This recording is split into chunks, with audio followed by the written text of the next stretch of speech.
Hello class, welcome back बच्चों। बेटा debenture हमने सारा एनालाइज कर लिया, हमने बात कर ली बेटा रिटेन्ड अर्निंग्स पर भी।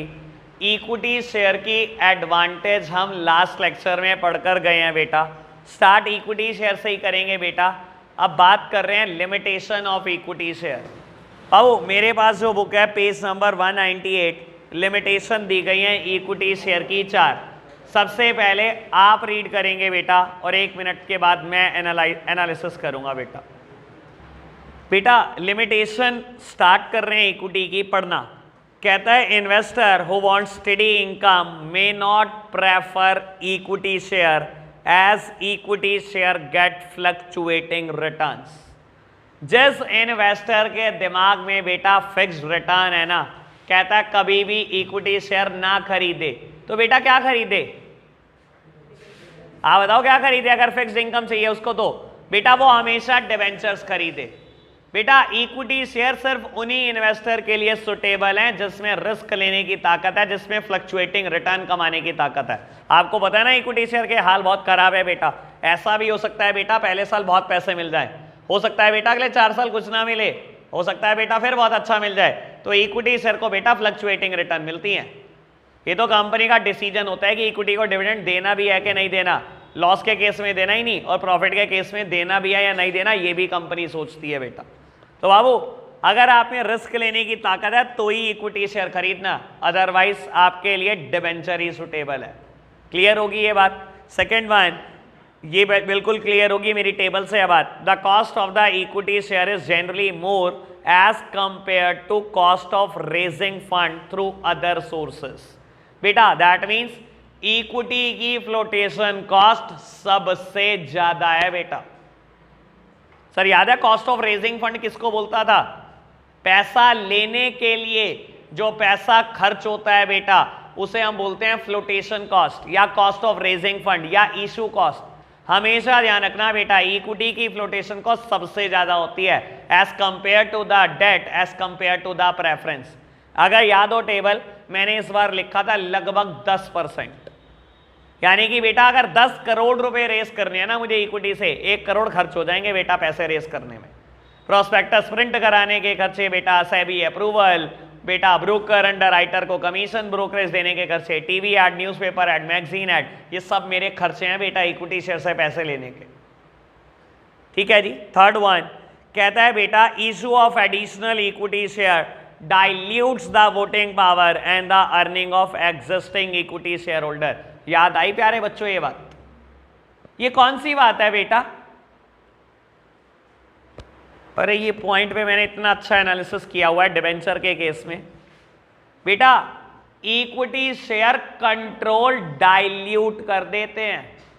याद है एग्जांपल दिया था मैंने, ईशान की बात की थी, ईशान हार्दिक का एग्जांपल लिया था, हर्ष का एग्जांपल लिया था। सर डिबेंचर कभी कंट्रोल डाइल्यूट नहीं करते, वहां मेरिट में लिखा था। इक्विटी कंट्रोल डाइल्यूट कर देता है, यहां लिमिटेशन में लिखा गया है। याद है ना एग्जांपल? फिर एबीसी का करके एग्जांपल दिया था। ए और बी के पास 30-30 हजार शेयर है बेटा, सी के पास 40 हजार शेयर है। ए और बी मतलब Mukesh Ambani for Reliance industries limited. Equity बेटा कंट्रोल डाइल्यूट कर देता है, ठीक है ना। और जिन कंपनियों को डर रखता है कि कोई और टेक ओवर ना करके ले जाए, हमेशा प्रेफर करेंगे बेटा डेट ओवर इक्विटी। याद आई बात? चलो जी बेटा लिमिटेशन का 4th पॉइंट कहता है more formalities and the procedural delays are involved while raising fund through issue of equity share. बेटा कहता है इक्विटी से पैसा लेना इतना आसान नहीं, बहुत सारी फॉर्मेलिटीज हैं, बहुत सारी प्रोसीजरल डिलेज है। लो जी प्यारे बच्चों क्लियर कर दो क्या फॉर्मेलिटी क्या प्रोसीजरल डिले। मेरी तरफ देखना सर, समझ उसी को आएगा बेटा जिन्होंने मुझसे चैप्टर नंबर 7 बहुत अच्छे से पढ़ रखा है। याद कर लो कैपिटल सब्सक्रिप्शन स्टेज, और बहुत बार रिपीट कराई है बेटा, एक बार फिर बोल रहा हूं। सर मेरे को अगर इक्विटी शेयर से पैसे लेने इतना आसान नहीं है जितना बेटा बुक में लिखना आसान है कि जी पैसे आ गए। सबसे पहला काम सेबी की अप्रूवल। सर सेबी आपके लिए वेला नहीं है, security and exchange board of India. आप अप्रूवल लेने जाओगे 10-15 दिन तो लगाएगा ही लगाएगा बेटा, सिंपल सी बात है बेटा।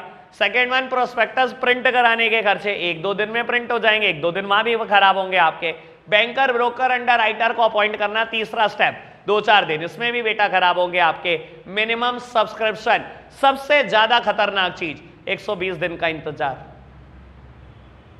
सर मिनिमम सब्सक्रिप्शन अगर रिसीव ना हो तो 120 दिन तक वेट करते हो आप from the date of issue of prospectus. इंतजार करते हो कि मेरे 90% शेयर बिक जाए। याद है ना मिनिमम सब्सक्रिप्शन क्या होता था बेटा? 90% कंपनी के शेयर बिकने जरूरी है बेटा, और इसके लिए आपको 120 दिन होते हैं बेटा आपके पास। सर और क्या डिले की बात करोगे? एक लौता स्टेप 120 दिन पीता है आपके।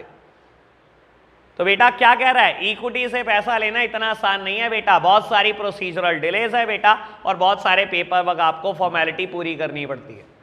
ये 4 लिमिटेशन इक्विटी में। क्लियर बात? रीड करके बताना फटाफट से मेरे को, एक बार देख लो कोई समस्या तो नहीं है, फिर बढ़ेंगे बेटा आगे। चलो प्यारे बच्चों सामने देखना जरा बेटा, बात करेंगे प्रेफरेंस शेयर कैपिटल की। और बेटा प्रेफरेंस शेयर कैपिटल, याद है इसका नाम प्रेफरेंस क्यों रखा? सर कल बात बताई थी, इसका नाम प्रेफरेंस इसलिए पड़ा था बेटा क्योंकि इसको 2 बातों की प्रेफरेंस है ओवर इक्विटी शेयर्स। क्या 2 बातों की प्रेफरेंस है? जब भी डिविडेंड मिलेगा इक्विटी से पहले इनका डिविडेंड मिलेगा, इसीलिए प्रेफरेंस डिविडेंड जिसको हम बोलते हैं बेटा। और जब भी बेटा शेयर कैपिटल के पैसे मिलेंगे इक्विटी से पहले प्रेफरेंस शेयर कैपिटल के मिलेंगे। तो ये दोनों बातों की प्रेफरेंस है आपको इक्विटी शेयर से पहले, इसीलिए इसका आपका नाम पड़ गया बेटा प्रेफरेंस शेयर कैपिटल। और ये बात खाली मैं नहीं बोल रहा हूं बेटा, बुक से कंफर्म भी कराऊंगा आपको। इंट्रोडक्शन पढ़ना स्टार्ट करेंगे बेटा प्रेफरेंस शेयर कैपिटल का। चलो जी पढ़ो मेरे साथ साथ। कहता है बेटा the capital raised by issue of preference share is called preference share capital. The preference share holder enjoy a preferential position over equity share holder in 2 ways. कहता है प्रेफरेंस शेयर होल्डर को 2 प्रेफरेंसेस मिलती हैं over equity share. देखो आराम से पढ़ना बेटा। कहता है receiving a fixed rate of dividend out of the net profit of the company before any dividend is declared for equity share holder. पहली प्रेफरेंस क्या बताता है? कहता है प्रेफरेंस को एक फिक्स्ड रेट पे डिविडेंड मिलता है before any dividend is declared to the equity share holder. Equity से पहले इसको डिविडेंड मिलेगा हमेशा।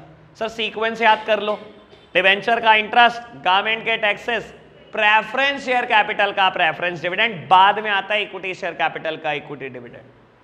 और दूसरी बात कहता है receiving their capital after the claim of companies creditor have been settled at the time of liquidation.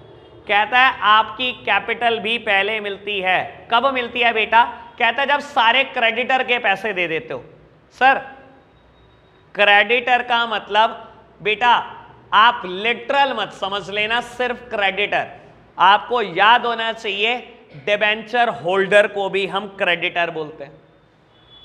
याद है डिबेंचर का इंट्रोडक्शन? वहां पर ये लाइन पढ़ाई थी बेटा मैंने, तो यहां लिटरल मत पढ़ना। कहता है आपको आपकी कैपिटल वापस मिलती है जब सारे क्रेडिटर की पेमेंट हो जाती है। सारे क्रेडिटर में बेटा डिबेंचर होल्डर भी आते हैं, गवर्नमेंट भी आती है। यानी कि सर आपका सीक्वेंस ये है, सबसे पहले पैसे मिलेंगे डिबेंचर के बेटा, उसके बाद government dues, then preference share capital, then equity share capital. कहता है आपकी कैपिटल भी मिलती है कब? जब हम सारे क्रेडिटर की पेमेंट कर देते हैं बेटा, इसको क्रेडिटर बोल रहा है वो। दैट मीन्स इक्विटी से पहले। और ये बात मैं ऐसे ही नहीं बोल रहा हूं बेटा, देखो आसान भाषा में समझाएगा आपको कि यही है मेरा मतलब। पढ़ना जरा आगे। कहता है इन अदर वर्ड्स, मतलब आसान भाषा में, as compare to the equity share holder the preference share holder have a preferential claim over dividend and the repayment of capital. Sir जो मैंने बात बोली वो प्रूव होगी ना किसी तरीके से। क्लियर है आपको इतनी बात? बढ़ाएं बात को आगे, मेरी तरफ देखना। सर बहुत बार क्वेश्चन आता है आपको, dash is the hybrid source of finance. Hybrid source of finance, hybrid मतलब मिक्सचर। बेटा प्रेफरेंस को बोला जाता है हाइब्रिड सोर्स ऑफ फाइनेंस। किसका मिक्सचर है बेटा प्रेफरेंस? बेटा 2 चीजों का, डिबेंचर और इक्विटी को मिला दो।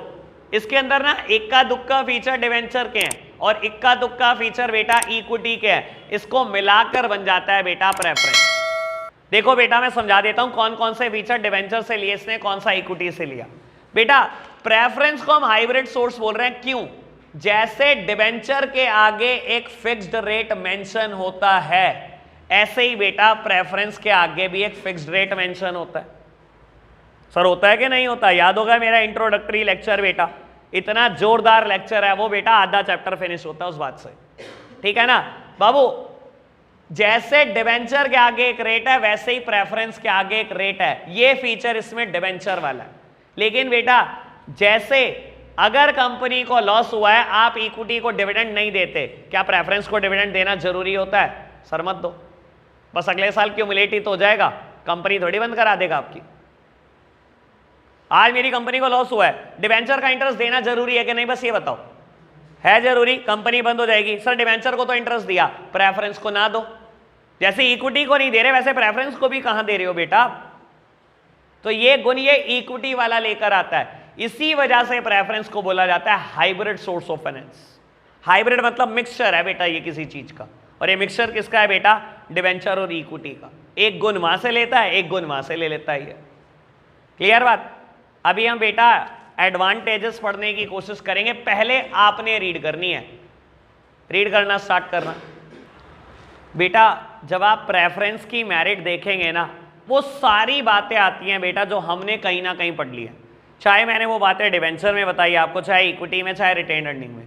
एक भी मेरिट ऐसी नहीं है बेटा जिसके ऊपर मुझे एनालिसिस करना चाहिए। फिर भी एक बार बात करते हैं बेटा, प्रेफरेंस की पहली मेरिट और दूसरी मेरिट में कोई भी अंतर है नहीं बेटा, लगभग एक जैसी बात। बाबू प्रेफरेंस शेयर उन पर्सन के लिए सुटेबल है बेटा जिसको बेटा एक फिक्स्ड इनकम चाहिए, जस्ट लाइक अ डिवेंचर। बेटा बस इस बात की कभी भी श्योरिटी नहीं होती कि इस साल पैसा मिलेगा कि नहीं। मैंने इस साल नहीं कमाया, इस साल नहीं मिलेगा आपको, लेकिन अगले साल डबल मिल जाएगा, क्यूमुलेटिव प्रेफरेंस शेयर। उससे अगले साल नहीं कमाया बेटा, तीसरे साल ट्रिपल मिल जाएगा, पैसा तो मिल ही जाएगा बेटा आपका। फिर भी आपको बेटा कहीं ना कहीं सेफ्टी ऑफ इन्वेस्टमेंट है कि मेरे पैसे कहीं नहीं जा रहे, ठीक है ना? तो प्रेफरेंस शेयर उन इन्वेस्टर के लिए सुटेबल है बेटा जिनको एक फिक्स्ड इनकम में बिलीव रहता है। ये दो बातें लिखी गई हैं शुरू के 2 पॉइंट में, एक जैसी बात, ठीक है जी। तीसरी बात सर अभी बताकर हटा हूं, दोबारा सुन लो, प्रेफरेंस शेयर कंट्रोल डाइल्यूट नहीं करते। सर अभी इक्विटी के डीमेरिट में यही बात बोली ना मैंने, इक्विटी कंट्रोल डाइल्यूट करता है। वही एग्जांपल ABC कह लो, मुकेश अंबानी कह लो बेटा, या ईशान वाला एग्जांपल कह लो, ये तीनों एग्जांपल मैंने एक ही जगह पर दिए थे बेटा, एक जैसे एग्जांपल। सर कंट्रोल कौन डाइल्यूट कर सकता है? सिर्फ इक्विटी, क्योंकि बेटा कंट्रोल टेल किसकी है? इक्विटी की। वोटिंग राइट सिर्फ इक्विटी शेयर होल्डर को है। इक्विटी शेयर आपका कंट्रोल डाइल्यूट करके किसी और पाले में फेंक सकते हैं, बाकी किसी में ताकत नहीं आपका कंट्रोल छीन ले। मेरी कंपनी में बेटा आज मुकेश अंबानी 60% शेयर होल्ड करता है, all over India 40% share hold करता है, या all over world 40% share hold करता है। आज आपको पैसे की जरूरत है बेटा, कभी ना कहो मुझे इक्विटी शेयर से पैसे लेने, हमेशा कहो प्रेफरेंस से ले लो, डिवेंचर से ले लो। जितना मर्जी पैसा कंपनी प्रेफरेंस या डिवेंचर से इकट्ठा कर ले, कभी आपका कंट्रोल कहीं नहीं जाएगा बेटा। लेकिन अगर आपने कह दिया इक्विटी शेयर से पैसे ले लो और बेटा किसी और ने आगे खरीद लिया शेयर, आपका कंट्रोल छिन जाएगा बेटा। याद है ना ये एग्जाम्पल बेटा? तो मुझे बताने की जरूरत तो नहीं है ना बेटा, एक बार दोबारा से ये एग्जाम्पल, आधा पौना घंटा लगाया था सिर्फ एक एग्जाम्पल को समझाने के लिए, इसी दिन के लिए लगाया था बेटा, क्योंकि 10 जगह पॉइंट आना है। ये क्लियर है बात? बढ़े आगे, शुरू की 3 बातें ओके। चौथी बात बेटा कहता है payment of fixed rate of dividend to the preference shares में enable a company to declare higher rate of dividend for the equity share holder in good times. बेटा सिंपल सी बात, कहता है प्रेफरेंस आपको एक फिक्स्ड रेट पे मिलना है पैसा, फिक्स्ड रेट पे, और जब भी कंपनी के ऊपर गुड टाइम आया, गुड टाइम का मतलब है कंपनी ने बहुत पैसे कमाए, तो बेटा इक्विटी शेयर होल्डर को बहुत फायदा होता है। सुन लो सर, मुझे ना कभी भी एनसीईआरटी पढ़ के फील नहीं आती कि आपने बुक सिस्टमैटिक बनाई है। ये प्रेफरेंस की मेरिट बता रहे हो, इक्विटी की मेरिट बता रहे हो? एक बार ढंग से सोचना, ये प्रेफरेंस की मेरिट है इक्विटी की? देखो बेटा क्या कह रहा है, सुन लो। मेरी कंपनी ने आज 5 लाख रुपए कमाए, मैंने डिवेंचर को इंटरेस्ट देना, वही पुराना एग्जाम्पल 90,000 रुपए, 410 मेरे पास बचे, मैंने गवर्नमेंट को टैक्स दिए 1,10,000, मेरे पास पैसे बचे 3 लाख, मैंने प्रेफरेंस के डिविडेंड दिए 1,20, मेरे पास पैसे बचे 1,80,000। कहता है बेटा प्रेफरेंस शेयर होल्डर आपको तो हमेशा ही एक फिक्स रेट पे डिविडेंड मिलता है, हमेशा ही। कहता है ऐसे केसेस में अगर कंपनी के ऊपर अच्छा समय आ जाए, अच्छा समय मतलब कंपनी बहुत बढ़िया पैसे कमा ले, तो बेटा क्या होता है, कहता है इक्विटी शेयर होल्डर के लिए ज्यादा पैसे मिल जाते हैं, क्योंकि आपको तो एक फिक्स्ड ही मिलना है बेटा। कहने का मतलब बेटा अगर अगले साल मैंने 50 लाख कमाए तो बेटा होगा क्या, 90,000 मिलेंगे डिवेंचर को, पैसे बच गए 49,10,000। मान लो सरकार ने 19 लाख का टैक्स ले लिया, पैसे बच गए मेरे पास बेटा 30 लाख। बेटा प्रेफरेंस को ये कह देंगे मुझे 30 लाख में हिस्सा दे दो? आप कभी प्रॉफिट में हिस्सा देते हो प्रेफरेंस शेयर होल्डर को? कभी भी नहीं बेटा। प्रेफरेंस को क्या मिलेगा, वही गिना चुना 1,20,000। आप 30 लाख छोड़ो 30 करोड़ भी कमाओगे, इनको 1,20 ही मिलेगा बेटा। तो क्योंकि आपको फिक्स्ड रेट पर ही पैसा मिलना है, हमेशा इसका फायदा इक्विटी शेयर होल्डर को पहुंचता है। जब भी कंपनी के ऊपर अच्छा समय आता है बेटा, इक्विटी के लिए बहुत पैसे बच जाते हैं। ये कह रहा है वो, किसी भी एंगल से प्रेफरेंस की मेरिट नहीं है ये, किसी भी एंगल से। ठीक है जी, बात समझ में आई? लेकिन आपको 4 बातें बिल्कुल ओके बेटा। 5th one, preference share holder have a preferential right of repayment over equity share holder in the event of liquidation of a company. Sir सुन लो, ये बात ना प्रेफरेंस शेयर का नाम प्रेफरेंस क्यों पड़ा उसमें आ चुकी है। मेरी तरफ देखना, प्रेफरेंस का नाम प्रेफरेंस क्यों पड़ा? 2 बातों की प्रेफरेंस है, इक्विटी से पहले आपका डिविडेंड, इक्विटी से पहले आपकी कैपिटल मिलेगी, यही बात है ना सर। 5th पॉइंट में पता है क्या बोल रहा है, प्रेफरेंस की कैपिटल इक्विटी से पहले मिलती है हमेशा, ये बोल रहा है। दोबारा पढ़ लो, कहता है preference share holder have a preferential right of repayment over equity share holder in the event of liquidation of a company. कहता है कंपनी बंद हुई तो प्रेफरेंस शेयर होल्डर को प्रेफरेंशियल राइट है रीपेमेंट का, इक्विटी से पहले हमेशा इनके पैसे मिलते हैं। तो हमें क्यों बता रहा भाई, ये तो बात हमने इंट्रो में पढ़ ली। क्लियर है ना बात? और 6th पॉइंट बोलता है बेटा प्रेफरेंस शेयर कोई भी सॉर्ट ऑफ चार्ज क्रिएट नहीं करते एसेट पे। सर ये कल वर्ड बोला था मैंने, sort of charge. Sort of charge मतलब प्रेफरेंस के लिए कंपनी कोई भी एसेट गिरवी नहीं रखती, ना ही इक्विटी के लिए रखती। कल मैंने इक्विटी में बोली थी ये बात, और मैंने 3 वर्ड बोले थे, सॉर्ट ऑफ चार्ज, मॉर्टगेज और हाइपोथिकेशन। मैंने बोला था तीनों एक जैसे वर्ड है बेटा। इक्विटी शेयर कंपनी चाहे 10,000 करोड़ के इशू कर ले, कोई एसेट गिरवी नहीं रखती। प्रेफरेंस शेयर चाहे आप 1,00,000 करोड़ के इशू कर दो, कोई एसेट गिरवी नहीं रखते। लेकिन अगर डिबेंचर 1 रुपए का भी चाहिए ना आपको पैसा, तो बेटा पहले एसेट गिरवी होगी। प्रेफरेंस के केस में भी किसी भी एसेट के ऊपर कोई चार्ज नहीं आता, यानी कि जितने मर्जी पैसे ले ले कंपनी, कभी भी कोई एसेट गिरवी नहीं रखती। क्लियर हुई? 6 की 6 एडवांटेजेस। All okay? चलो जी बेटा, लिमिटेशन पहले आप रीड करेंगे, फिर मेरा एनालिसिस स्टार्ट होगा। बेटा प्रेफरेंस की लिमिटेशन कल पढ़ेंगे, आज के लिए हम इतना ही रखते हैं बच्चों। Bye bye.